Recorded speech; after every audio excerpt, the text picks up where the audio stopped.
बहुत समय पहले महर्षि वाल्मीकि का जन्म भृगु ऋषि कुल में हुआ था और उनका नाम रत्नाकर रखा गया था। बचपन में वे अपने माता पिता से बिछड़ गए और जंगल में एक भील शिकारी परिवार ने उनका पालन पोषण किया। समय के साथ वे एक कुख्यात डाकू रत्नाकर के नाम से जाने जाने लगे।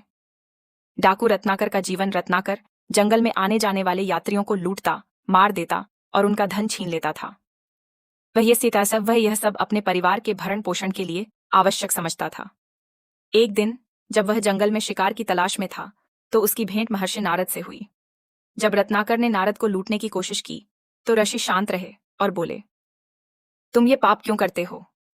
रत्नाकर ने उत्तर दिया, अपने परिवार के लिए। वे मेरे पापों का बोझ उठाएंगे।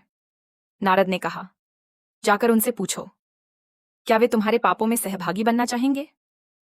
रत्नाकर घर गया और परिवार से पूछा, पर किसी ने भी उसके पापों में भाग लेने को तैयार नहीं हुआ। तब उसे एहसास हुआ कि जिनके लिए वह पाप कर रहा था वे ही उसके पापों का बोझ नहीं उठाएंगे। यह जानकर उसे अपनी गलती का बोध हुआ। परिवर्तन की शुरुआत रत्नाकर वापस नारद के पास गया और उनके चरणों में गिरकर बोला, मुझे पापों से मुक्ति का मार्ग दिखाइए। नारद ने कहा, राम का नाम जपो।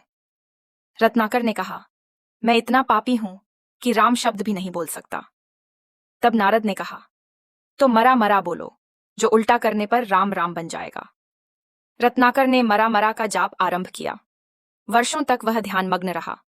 धीरे धीरे दीमकों ने उसके चारों ओर वाल्मीकि दीमक का टीला बना दिया। कई वर्षों बाद जब नारद वहां लौटे तो उन्होंने रत्नाकर को उस वाल्मीकि से निकलते देखा। अब वह पवित्र और ज्ञानवान बन चुका था। उसी कारण उसका नाम पड़ा वाल्मीकि, यानी जो वाल्मीकि दीमक के टीले से उत्पन्न हुआ।